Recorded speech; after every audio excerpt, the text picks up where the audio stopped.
Isang lalaki na puti ang buhok at nanglilisik ang kanyang mga mata. Nagulat si Adele. Bakit siya nandito? Isa siyang tao, hindi siya makapaniwala sa nakita niya, hindi niya ito inaasahan. Napatingin si Renee kay Adele. Kilala mo ba siya, Adele? Sino ba ang taong yon? Sumagot si Adele. Siyempre kilala ko siya, siya si Ninay Sel. Pinuno ng pamilya ni Nay. Nasa isip niya. Isa din siya sa pinakamalapit sa bida ng totoong istorya na ginawa ko, hindi lang kamag-anak kundi dugo mismo simula pa noong isinilang siya. Parang tayong mga Pinoy pusong Pinoy, malakas. Siya pala ang tatay ng bida, may titulo siyang Sword Saint, gumawa ng pinakamalakas na pamilya gamit ang sarili lamang niyang lakas. Nataranta ang lahat ng makita ang Sword Saint, ang ilan ay nabighani, pero ang iba na may kinilabutan, na parang aalisin sila sa simula pa lang. Nakikinig lang si Adele at patuloy na nag-isip. Marami ring nakakakilala sa kanya dito. Sa bagay marami na rin siyang pinaslang ng mga pamilyadong demonyo. Maya-maya nagsalita ang kanilang guro na si Ares. Sa totoo lang hindi namin inaasahan na makakasabay kayo sa buong puwersa ng Sword Saint, kaya naman 10% lang ng kanyang lakas ang gagamitin niya. May nagsabi sa gilid. Wala tayong pag-asa kung buong lakas niya ang gagamitin. Napatanong si Renee kay Adele. Hindi ba sobra namang madali iyon kung 10% lang ang gamit niya? Napangiti si Adele. Mali ka dyan, kahit na pinahina ang halimaw ay halimaw pa rin. Naisip-isip niya. Kahit 10% ng Sword Saint kaya niyang wasakin ang isang syudad, paano kaya namin malalampasan ang brutal na test na ito? Gusto ko sanang gamitin ang mahiwagang papel para sa impormasyon, pero wala na kaming pera at limitado lang ang pwedeng itanong dito. Sa inyong kasalukuyang antas, hindi niyo siya kayang labanan mag-isa. Kaya naman hahatiin namin kayo sa grupo ng 4, sabi ni Ares. Para maging patas, ang top 8 na galing sa unang pagsusubok ay ilulugar sa magkakahiwalay na grupo. At ang iba pang natitirang mag-aaral ay idedestino ng random, pagpapatuloy ni Ares habang nakaharap sa kanyang mga estudyante. Napaisip muli si Adele. Ang top 8 ay ang mga apo ng 7 deadly sins at ako na napasali lamang. Ang mga lalaki ay gustong makasama si Renee at tinitignan siya ng mga ito na may kislap sa mga mata. Si Renee naman ay deadma lamang. Napangiti si Adele nang marinig niya ang pangalan niya. Ngunit ang iba niyang kasamahan ay masama ang titig sa kanya dala ng inggit. Napaisip si Adele. Iniisip ng mga ito na ako'y sinuwerte lamang. Bigla siyang nagulat dahil itinuro siya ni Renee. Sabi niya, dapat kang makapasa at bumalik ng maayos. Napangiti si Adele at sumagot. Ikaw din mag-iingat ka, Miss Renee. Nang magsimula na, sinigaw na ang mga grupo, tinawag ang mga pangalan. Sa group 33 ang naging leader ay si Adele. Kasama niya si Nakina, Chris at Sanchez. Hindi ko matandaan ang mga pangalan na yon, mga extra lang siguro sa orihinal na istorya, isip niya. Maya-maya pumunta na si Adele sa kanyang grupo at nakangiting nagpakilala. Ako si Adele. Ikinagagalak ko kayong makilala. Nakangiti naman ang dalawa sa kanila. Hi. Ako si Chris, sabi ng may gray na buhok. At ito naman si Kina. Hello, sabi ni Kina na may blonding buhok. At iyon naman si Sanchez na nasa sulok at wala sa mood. May dalaw yata, joke. Isang kalahating demonyo na team leader. Nakakahiya sa pamilya ko. Sabi ni Sanchez na naasar. Kinalabutan naman si Adele. Kahit hindi ako kilala ay mababa na agad ang tingin sa akin. Kahihiyan daw sa kanyang pamilya. Sino ba siya sa tingin niya isa sa apo ng 7 deadly sins? Basta gawin natin ang best natin. Sabi ni Adele sa kanyang grupo. Sigaw naman ni Chris. Ibibigay ko ang lahat. Sabi naman ni Kina. Si Sanchez naman ay patay mali siya lang. Una kailangan nating mag-assign sa mga tungkulin natin. Paliwanag ni Adele. Pakiusap pakibahagi kung ano ang abilidad o sandata ang ginagamit nyo. Tanong ni Adele sa kanyang grupo. Magsimula tayo sa'yo, Chris. Masigasig naman na ipinakita ni Chris. Ang aking abilidad ay mana transformation. Pwede akong gumawa ng triangulong hugis at pwede ko itong gawing armor o espada. Hindi ito pang malakas ang pinsala. Pero madami naman itong nagagawa. At ginawa niyang sandata ang mana. Mahusay. Sabi ni Adele. Hindi na masama. Nasa isip niya. Sunod naman si Kina. Hindi ako tipo na panglabanan. Mas tinuturing ako na suporta. Sabi ni Kina. Binyayaan ang mga kakampi ko. Nang bilis o liksi. Kapag nagdasal ako sa Demon God. At sinubukan niya itong gamitin kay Adele. Napagod si Kina sa ginawa niya. Tinanong niya si Adele. Kamusta ang pakiramdam mo? Hindi ka gumaan? Medyo lang. Sagot naman ni Adele. Napakasama mo. Pabalik na sagot ni Kina. Biro lang yun. Huwag ka nang magalit. Naglalambing na sabi ni Adele. Natawa lang naman si Chris sa kanila. Mas mabuti na yan kaysa wala. Pero bahagya ko lang naramdaman ito. Sa totoo lang. Hindi ko alam kung paano siya nakapasa sa unang pagsubok. Pagtawa na nasa isip ni Adele. Sa huli. Si Sanchez naman. Na mayabang na nakatingin sa kanila. Ang abilidad ko ay. Malakas na sabi niya. Ito. Tumigas lahat ng katawan. Pati ang buhok niya parang si Wolverine sa X-Men. Humawak sa baba si Adele. Nagpapatibay na abilidad Eksakto para sa isang tangke. Itinuro ni Sanchez si Adele. Ikaw naman. Sigaw niya. Biglang nawala si Adele. Sa isang iglap. Nasa tabi na siya ni Sanchez. Nagulat at nagtaka ito. Biglang sagot ni Adele. Teleportation. Nakangiti siya. At namula ang mga mata ni Sanchez. Na parang gusto siyang patayin. Yan ang abilidad ko. Dagdag niya. Na parang bubunot ng espada. Pinuri at humanga naman si Kina at Chris sa nakita. Ngumiti naman si Adele sa kanila. At nagpasalamat. Napaisip siya. Hindi natin alam kung ano ang mangyayari sa hinaharap. Kaya hindi ko muna ipapakita lahat ng abilidad ko. Nang umpisa na sila magplano sa posisyon nila. Si Chris at Sanchez ay sa harap. Dahil sa kagalingan sa depensa. Ako sa gitna. At si Kina ay sa gilid para sa suporta. Sabi ni Adele. Okay lang ba yun sa lahat? Tanong ni Adele.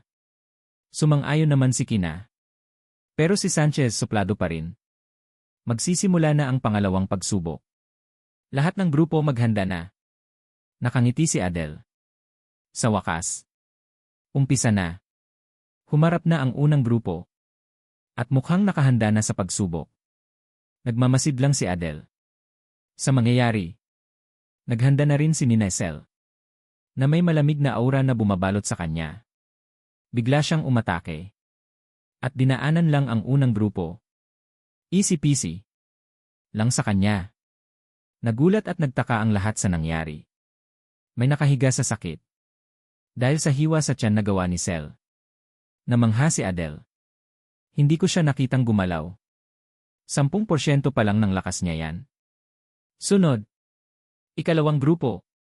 Sabi ni Ars. Parehong resulta rin ang kinalabasan. Sunod. Ikatlong grupo. Kabado ang mga nanonood. Ikaapat na grupo. Sabi ni Ars. Pero may hindi sumang-ayon. May protesta sa kanya. Wala itong silbi. Matatalo rin naman kami. Nakatingin si Ares sa kanila. CJ. Kayong dalawa. Huwag niyo gawin ang pangalawang pagsubok.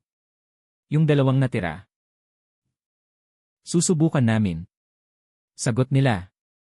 Nagtaka naman si Adele habang nagmamasid. Itutuloy pa rin nila.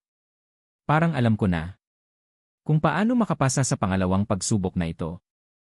Napatanong si Chris, ano hindi ba nila kailangan itutuloy ang pagsusulit? Sumagot naman si Adele na nasa tabi niya, syempre hindi. Magsisimula na ang laban para sa ikaapat na grupo. Dalawa lang silang lalaban. Nanonood si Adele at napabulong, hindi niyo kayang labanan si Cel ng dalawa lang kayo. Iwinasiwas ni Cel ang kanyang espada. Tumalsik naman agad ang kalaban niya. Kung ginamit niya ang totoong sword aura, nahati na sila sa dalawa. Nagulat si Chris at napatanong, paano natin tatalunin ang ganyang halimaw? Sumagot naman si Sanchez, natatakot ka ba sa isang hamak na tao lang? Napabulong naman si Adele na nasa gitna nila, nakikita ko na nanginginig ang mga binti niya mula dito. Nagpatuloy ang laban ng mabilisan. Ika-5 grupo, ika-9 na grupo. Ang ika-10 grupo naman ay umatras na sa laban. 20 grupo. 30 grupo humarap. May 5 grupo na ang nagdeklara ng pag-aatras. Nakaabot tayo sa 30 grupo pero kahit isa ay wala man lang nakaatake sa Sword Saint. Nakahanda na ang sumunod na grupo. Umatake si Cell bagamat sinubukan sanggain ito ng isang miyembro. Nagulat si Chris dahil nasangga niya ito. Si Adele naman ay nagmamasid lang. Ngayon alam ko na yun pala ang kondisyon para pumasa sa pangalawang pagsubok. Nagpulong-pulong ang grupo ni Adele. Malapit na tayong sumunod, sabi ni Sanchez. Si Chris naman ay nanginginig. Nagsalita si Adele. Alam ko na kung paano tayo papasa sa ikalawang exam T. Napatingin naman si Sanchez sa kanya. Ano ang ibig mong sabihin? Ito ang kriteria, kahit na matalo tayo, kailangan lang natin tumayo at lumaban hanggang sa huli, sabi sa kanila ni Adele. Nagpatuloy ang kanilang diskusyon nang sumigaw at tinawag na ang kanilang grupo. Ika-33 grupo. Naghanda si Adele. Napasabi siya, susubukan natin na talunin ang Sword Saint. Sa ating lakas makakaya natin ito. Nabuhayan naman si Kina at Chris. At si Sanchez ay nagtanong. Ano? Ano naman kung kalahating demonyo lang ako o hindi, sabi ni Adele sa sarili. Sa talento na meron ako bilang pinakamalakas na kontrabida mananalo ako. Naghanda na ang grupo ni Adele at ginawa ang kanilang formation. Nasa harap si Chris na gumawa ng pananggalang at sa huli naman si Kina na sumusuporta sa kanila. Naghanda na rin si Cell. Napaisip si Adele. Hindi kagaya ng bida, wala akong gaanong impormasyon tungkol kay Cell. Ano ang gagawin ko dito? Tanong niya sa sarili. Huwag kayong kabahan at lumaban kayo sa inyong posisyon, sabi niya sa grupo. Sumang-ayon naman sila sa kanya. Si Cell naman ay naglabas na ng aura. Nandyan na siya, sigaw ni Adele. Biglang umatake si Cell sa kanila. Nagulat naman si Chris at nasira ang kanyang pananggalang. Sa lakas ng impact, tumalsik siya pataas. Sumigaw naman si Adele kay Kina. Tulungan mo si Chris.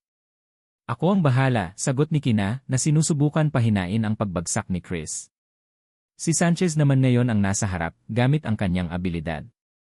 Matapang siyang sumangga at nasabi niya, nasangga ko. Natuwa naman si Adele sa nakita at napaisip. Nakita ko ang pagitan sa kanyang mga atake pero napakalinaw ng pagitan. Ayaw gumalaw ng sarili ko papasok sa kanya. Inaakit niya kaming lumapit. Ang pangalawang atake ay parating na. Bumalik sa inyong mga posisyon, sigaw niya sa grupo.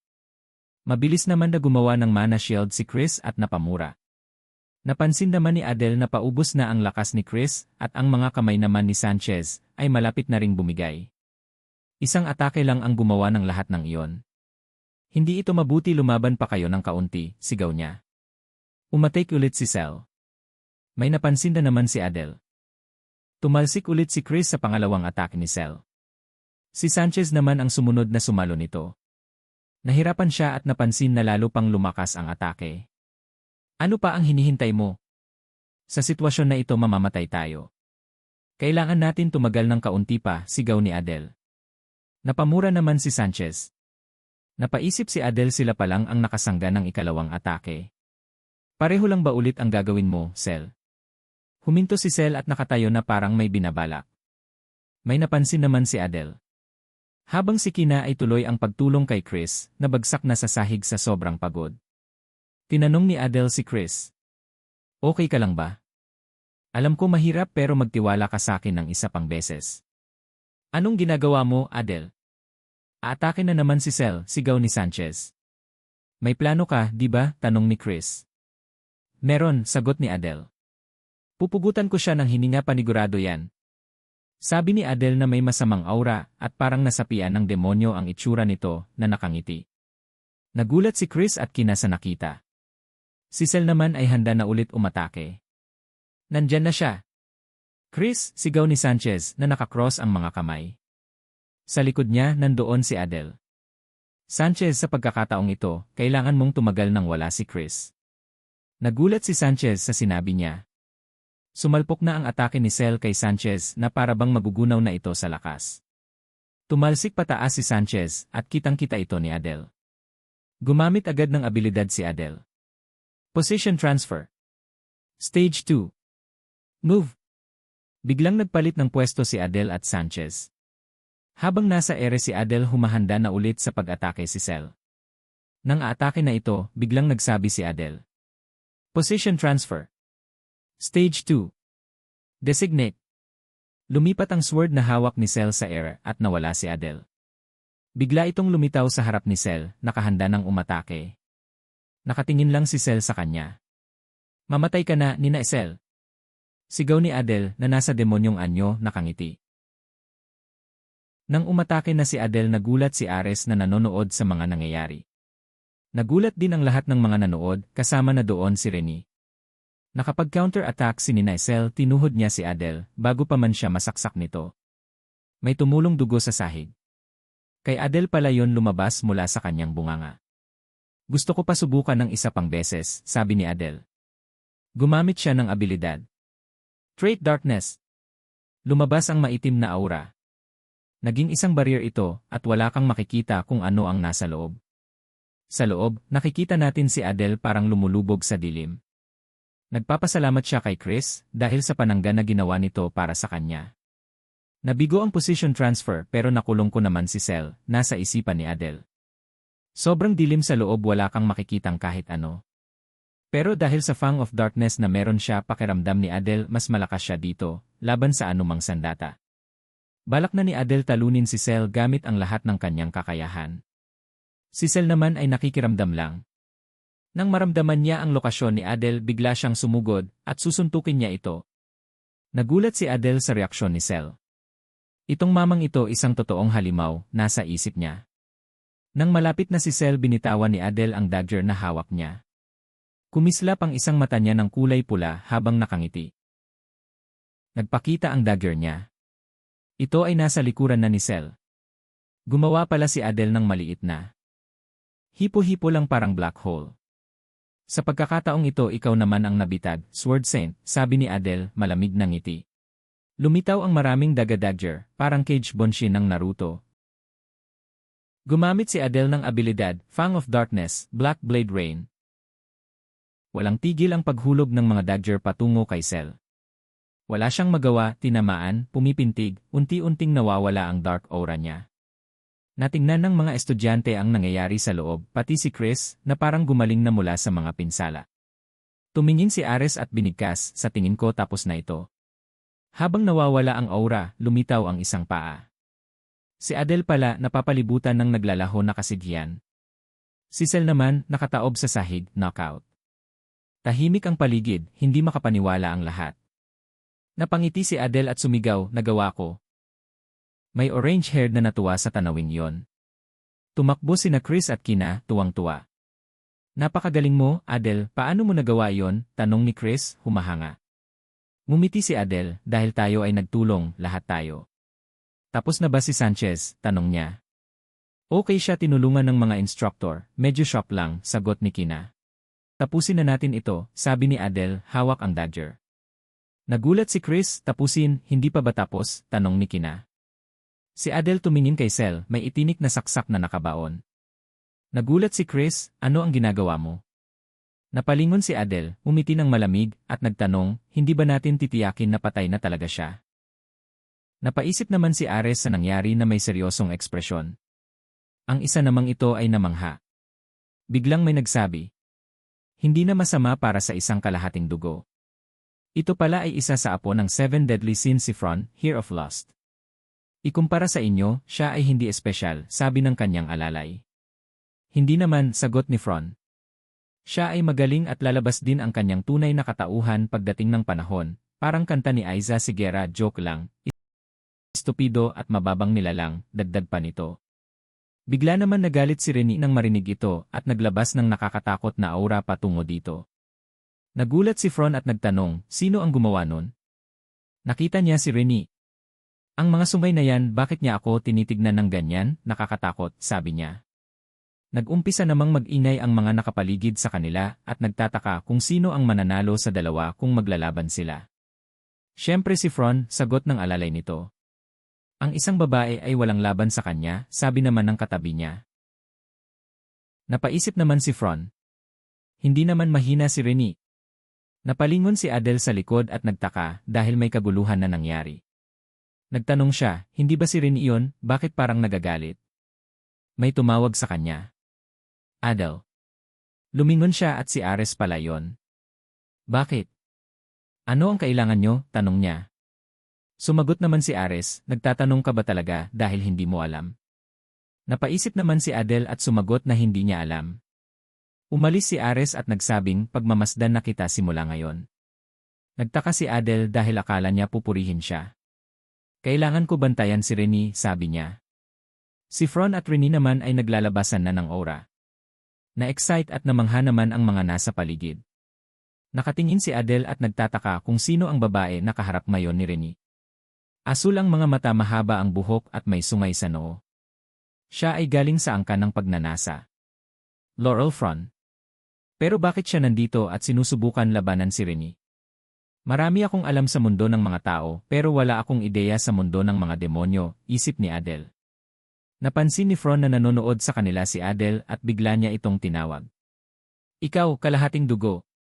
Nagtataka si Adele kung bakit siya agad-agad tinawag. Maging alipin kita, utos ni Fron at tinuro si Adele. Biglang nagalit si Renee at sumugod patungo kay Fron. Nagulat si Fron sa ginawang paglusob sa kanya ni Renee. Habang papalapit pa lang si Renee, bubunot na din siya ng espada at sabay sabi, nababaliw ka na ba? May sumigaw naman, huminto kayo. Ito ay si Ares na nakatayo. Ang mga pagtatalo ay ipinagbabawal dito sa loob ng akademya, solusyonan nyo ang mga personal na problema ninyo sa labas. Marami ang kinabahan sa pangyayari. Buti na lang ay nasangga ni Fron ang atake sa kanya. Umalis na si Renee, habang si Fron naman ay nanginginig pa rin at sinabing baliw daw si Renee. Tinanong ni Adele si Renee, okay ka lang ba, miss? Lumingon naman ito sa kanya. Ang grupo ninyo ang kasunod na sasalang kaya. Biglang napahinto si Adele at nagtaka dahil sa kinikilos ni Renee. Hinawakan siya nito sa leg, pinagpawisan naman si Adele. Pinunasan ni Renee ang mukha ni Adele at sinabing, magaling ang ginawa mo. Nakita naman ito ni Fron at sumisigaw sa kanila. Anong relasyon meron kayong dalawa? Nakikipag-date ka ba sa kalahating demonyo? Ngayon na nakapasa na ako, ay tinatrato na ako ng mabuti. Salamat, sagot ni Adele. Itinago mo ang iyong kalakasan, no, para magmukha kang mahina, tanong ni Renee. Nagkunwari naman si Adele na wala siyang alam. Sabay tinawag ang group 34 para humarap. Kailangan ko nang umalis, hindi ko sasabihin sa iba, sabi ni Renee. Napaisip si Adele, ginamit ko na lahat ng aking lakas para makapasa, ganoon ba ako kahina? Biglang may sumigaw, ikaw. Sabihin mo ang iyong pangalan. Si Fron pala yon. Ako ba ang tinatanong mo? Tanong ni Adele kay Fron. Ikaw, sagot naman niya. Ang pangalan ko ay Adele. Adele, ha? Hindi na masama ang pangalan, sabi ni Fron at natawa. Bakit mo ako tinawag? Tanong ni Adele. Bakit mo tinatanong? Sagot naman ni Fron na nagpapalabas ng aura. Iwanan mo yung babaeng iyon at pagsilbihan mo ako. Utos niya kay Adele at lalo pang lumakas ang aura. Nanakawin kita sa babaeng iyon, sabi niya at naglilisik ang kanyang mga mata.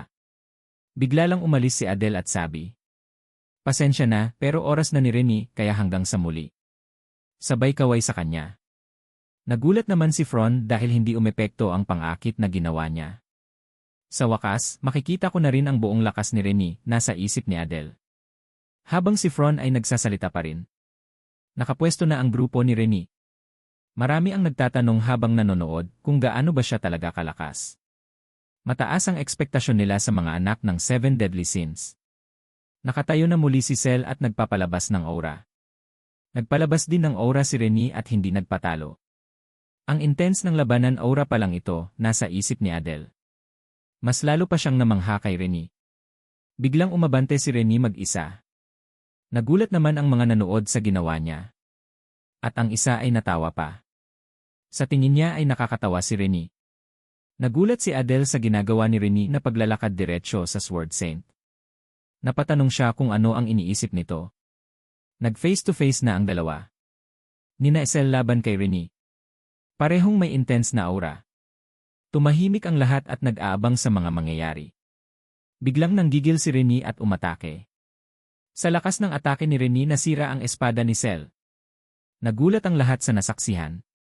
Nahati na pala si Cell sa ginawa niyang pag-atake. At siya ay naglakad pabalik. Naghiyawan ang mga nanonood at natuwa sa nakita nila. Hindi masama, sabi ni Ares sa ginawa ni Rene. Hindi makapaniwala si Adele na napakadali niyang tinalo si Cell. Na-realize ni Adele kaya pala hindi umatake si Cell kay Rene dahil alam na nito ang level ng lakas na meron si Rene. Nagsalita si Fron. Sayang naman, hindi ko nakita na nagdusa siya sa Sword Saint. Pero kapag ako ang kalaban niya baka mangyari yun. Tinanong ni Adele si Fron. Sa tingin mo kapag ang lahat ng anak ng Deadly Seven Sins ay nagsama-sama, kaya nila talunin ang totoong Sword Saint? Ano? Sa ngayon walang sino man ang kayang talunin ang Sword Saint. Pwede siguro kung buhay pa ang Demon King, sagot ni Fron. Napaisip si Adele. Lahat ng may mga mata kayang tukuyin na peke lang ang Sword Saint na ito.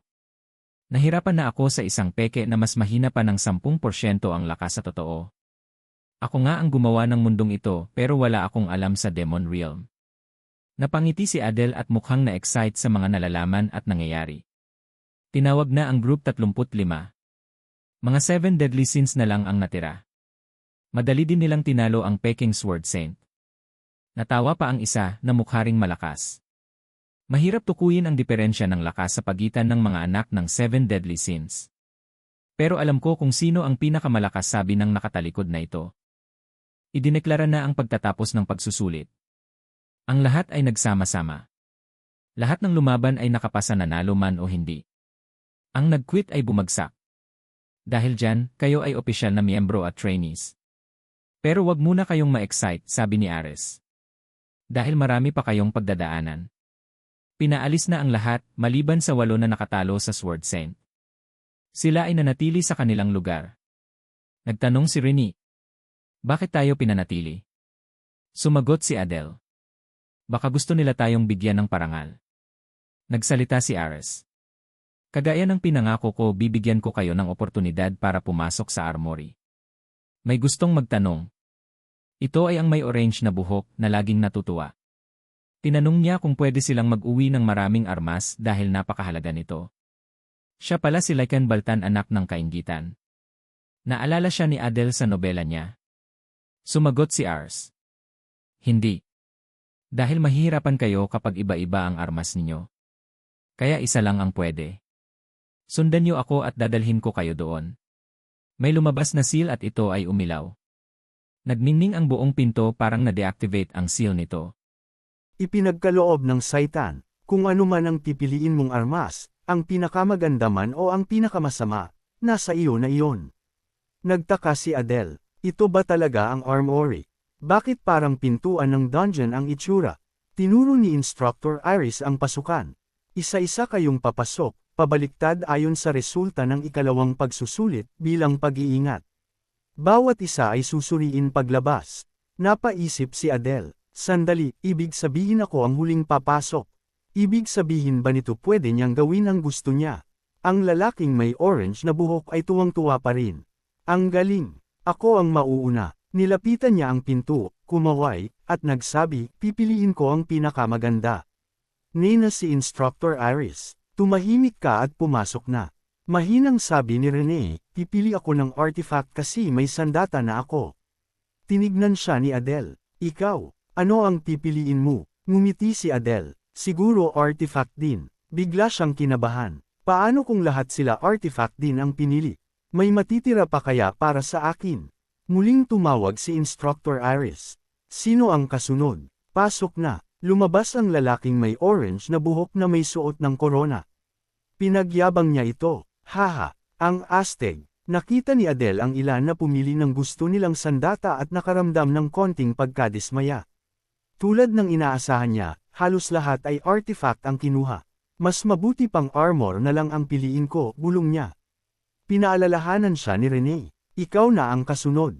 Humanga si Adele. Bracelet ang napili mo. Pwede bang malaman kung ano ang kakayahan nito? Masayang tugon ni Rene, malalaman mo yun sa loob, may kasamang description. Nabigla si Adele. Description. Ngumiti si Rene. Oo, pero may mga item na walang description. Tumango si Adele. Naiintindihan ko. Iniisip niya, kung walang description, ibig bang sabihin walang kwenta? Hindi yata, kasi iniingatan pa rin silang mabuti.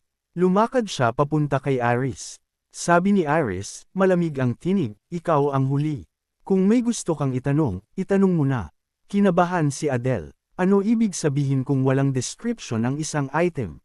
Sumagot si Aris. Ibig sabihin, hindi pa namin lubos na natutukoy kung ano yon. Natuwa si Adele.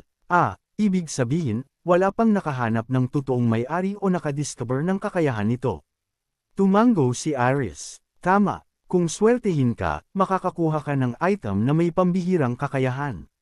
Pero kung malas, baka sumpa habang buhay ang makuha mo. Natigilan si Adele. Nagmadali si Aris. Wala tayong oras. Pumasok ka na. Buong siglang pumasok si Adele. Siguro, ang huling papasok, pwedeng maging swerte o malas, depende sa pagkakataon.